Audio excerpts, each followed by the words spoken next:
Hello again, fellow Mystery Files. Today I'll be ranking my top 10 non Agatha Christie mysteries in need of an adaptation. And to be fair, many of these books were already adapted and adapted passably. However, they were made many decades ago, largely in like the 1950s, and they're either lost to time, forgotten about, difficult to find, not popular. My selection of books here, and there were so many to choose from, largely reflects either important books I think need attention or books where I would use as like the first in a series to introduce the main characters. When I did my Christie video on this subject, I largely ignored books that had good adaptations. Here, I can't really do that because these adaptations aren't like too familiar to the general public largely.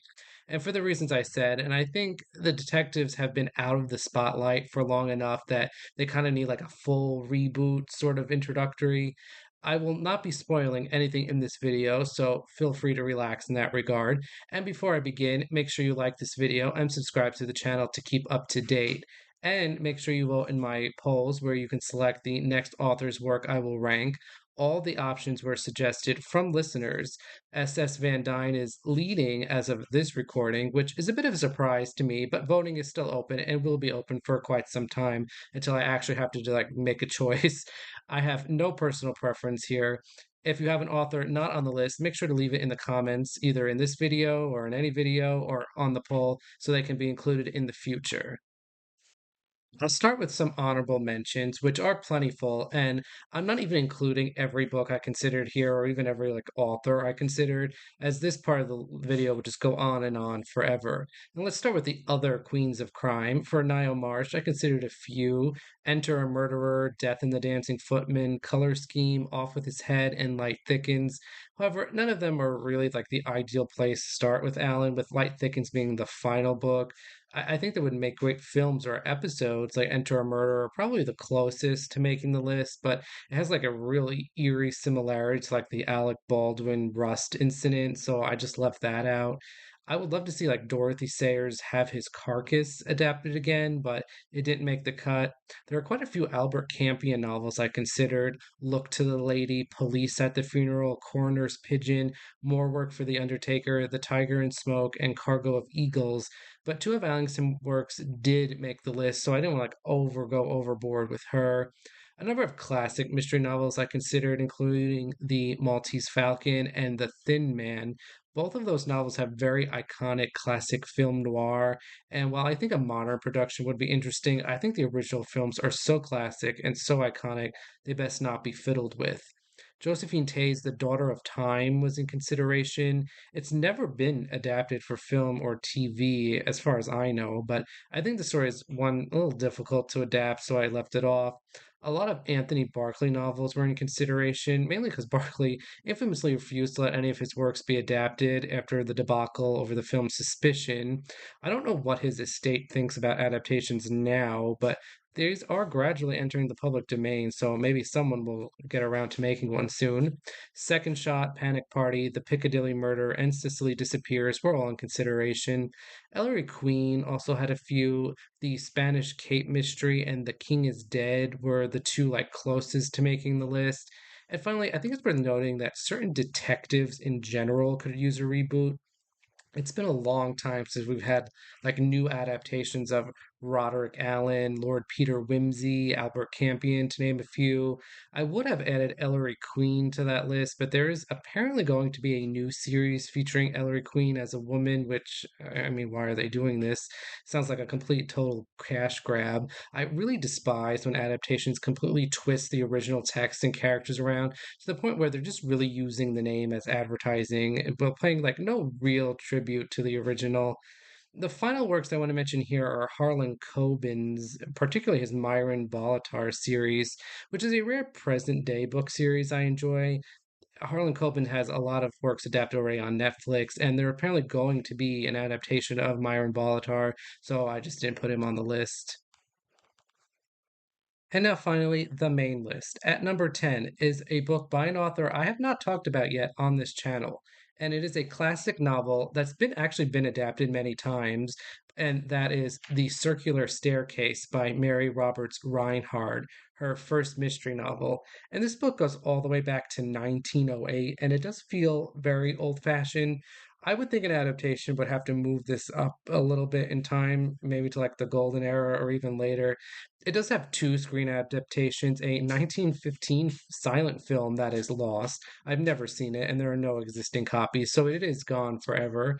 It was also adapted in 1956 for the series Climax, so it's been quite a while without a new one. And there's also a play adaptation called The Bat, which is still pretty popular, but it's been done many times, and each time it sort of like strays further and further away from the original plot, in my opinion. Mary Roberts Reinhardt is responsible for a lot of the classic tropes in the genre and is deserving of some love in general. I do think the plot of the circular staircase needs to be amended quite a bit. The murder plot in it has a very disappointing solution, and there are other mysteries in here, like a bank embezzlement and like disappearing victims, that make this book a classic for me, but it does need a little more substance, a little more fleshing out. But I think it would be ideal to have a film version of this, so I have it here at number 10. At number 9, the only Roderick Allen novel on the list, and that is Artists in Crime. And Artists in Crime begins a tier of three books in a row where the lead detective meets his wife, which I normally think is a pretty good place to start if you're going to do a series. This book has two adaptations, neither of which I've seen. One is from the 1968 series Detective, which I've been trying to find. I'm sure it's out there somewhere, but I've never seen any of these episodes. And that series also has like quite a few adaptations of other books. And the other is the pilot episode for the Inspector Allen mystery series, which had a different actor playing Allen than in the other episodes. And this pilot seems to be lost, unlike the other episodes, which I have seen and have enjoyed. An adaptation could really play up this like initial meeting between Alan and Troy on the ship and their awkward love journey home. Awkward love stories are like all the rage these days. And the murders in the book are wonderful. They're amongst my favorite literary murders of all time.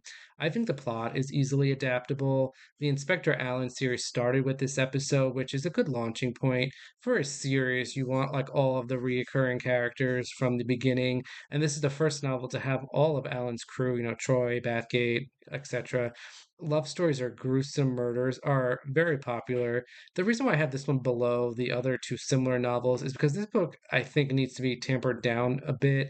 Usually I'm critical of adaptations going overboard, but this book has like a lot of sex and sexuality and murders that are extremely gruesome. And directors are going to want to broadcast this audience to the widest possible audience. So I think that means toning down certain portions of the plot that I think make the story really stand out.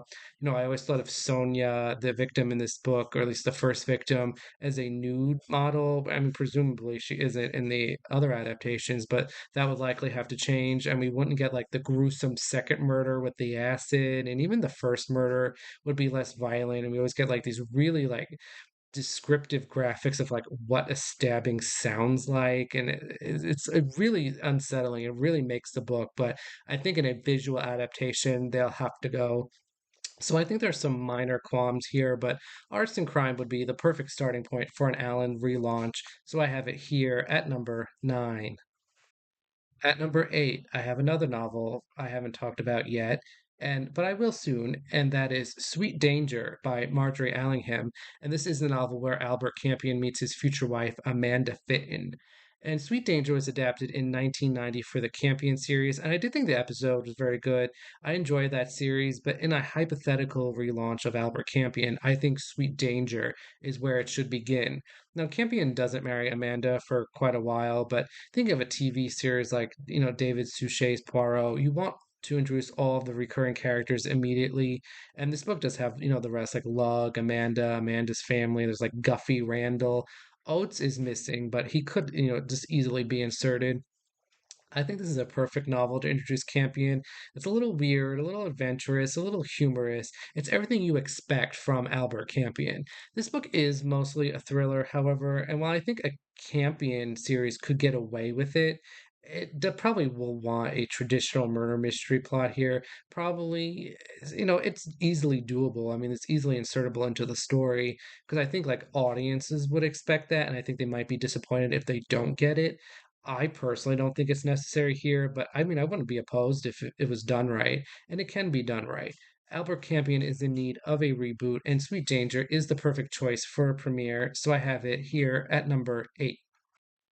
At number 7 is the only Lord Peter Wimsey novel on the list, and that is Strong Poison. And Strong Poison does have an adaptation from the 1987 Dorothy L. Sayers mystery series, and I did enjoy it, but I think as a whole, that series is just a little flat for me.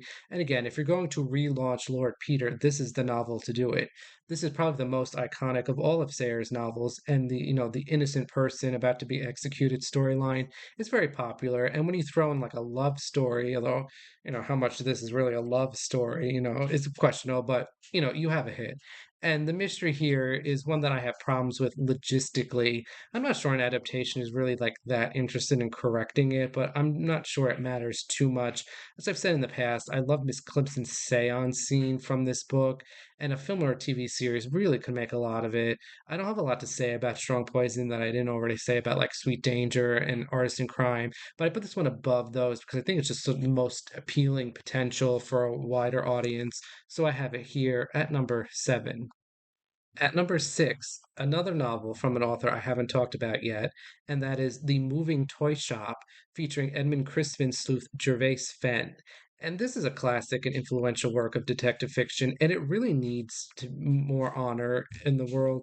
There's an adaptation of this book, and it's a 1964 episode of Detective. It was actually the premiere episode of that series. I've never seen it, but it's 60 years old now and it's forgotten mostly. And, it's just not going to cut it for this book.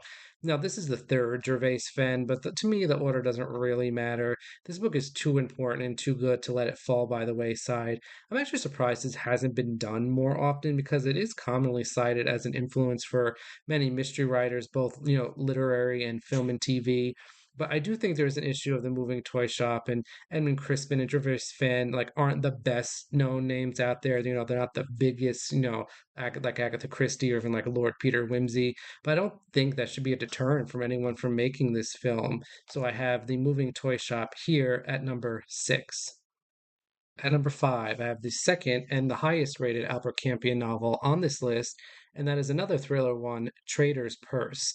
This book has never been adapted. It's a World War II thriller with really an excellent plot, but I won't talk about it because, what the mystery is, a secret for part of the book, and I don't want to spoil it here. But the plot is actually similar to real life events that did happen, but not made public until after the war and after the book come out, which is something I always find interesting. In this book, Albert Campion has amnesia and has no idea who he is or who anyone is or even like what he's doing. He slowly figures out like a vague plan of actions as his memory comes back to him. This book takes place soon before he's supposed to marry Amanda, but she is, she's a little distant here. This book reminds me so much of the film Memento. It's similar, it's also, different enough, but Trader's Purse can certainly be adapted in that manner. We have the thrills, we have adventure, we have spy stuff. There is a murder mystery here, but it's not really a traditional murder mystery, and it's not really that important to the story. But I think an adaptation, may want to play that up a bit. It's not irrelevant to the plot, but I think more could be made of it. I mean, the opening of this book would just make such a great opening sequence to a film with Campion escaping from the hospital that's under police surveillance.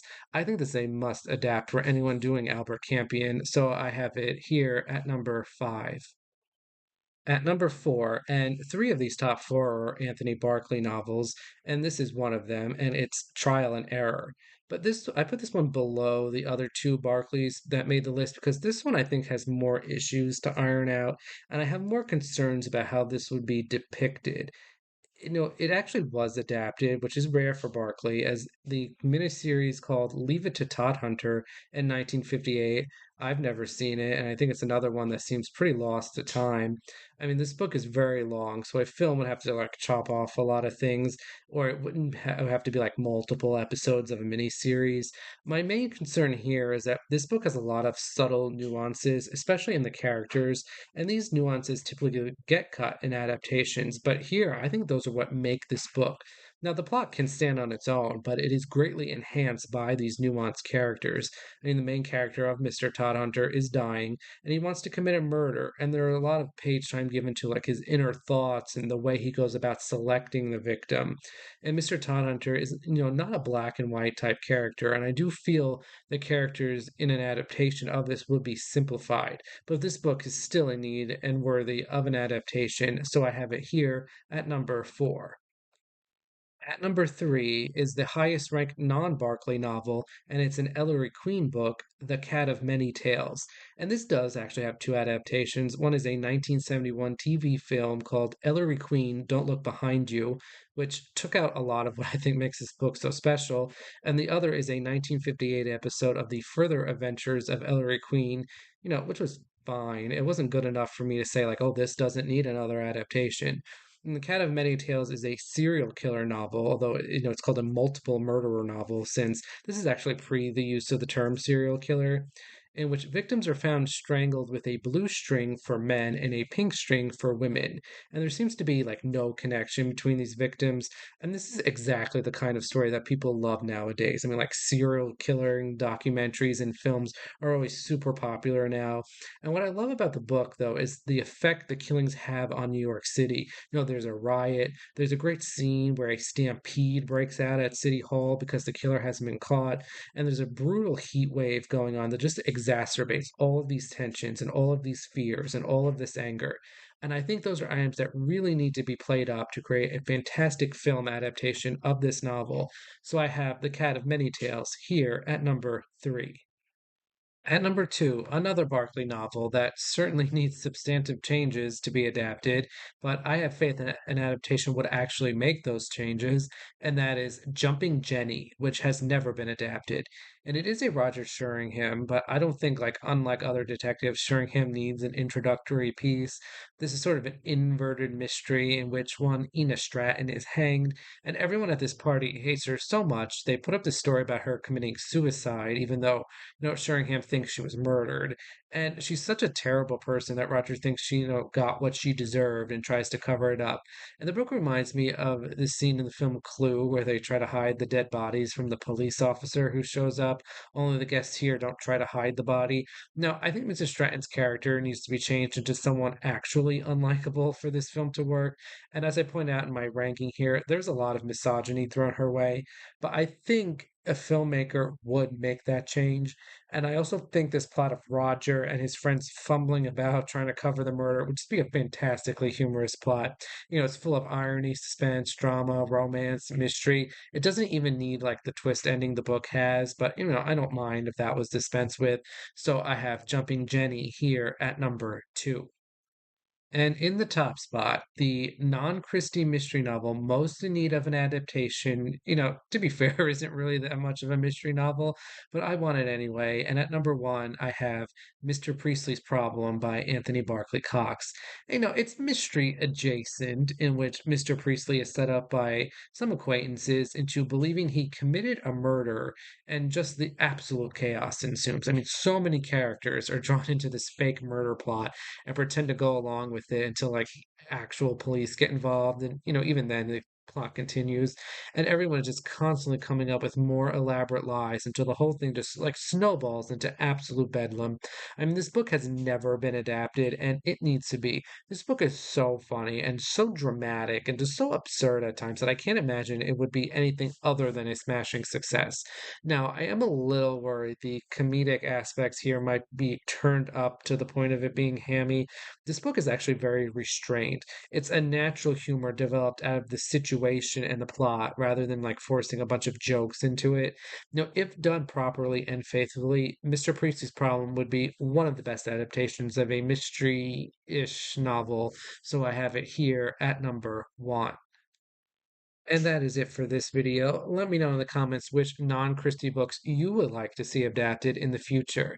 Next week, I am doing something a little differently here. I am reviewing a book, but it is not a mystery novel from the Golden Age, but a brand new novel that just came out called The Busybody by Kemper Donovan, who many of you, I'm sure, know hosts the All About Agatha podcast. And I will not be spoiling or summarizing that book, but I will review it and put it through my Christie metric rating, so stay tuned for that. Until next time, Mystery Files.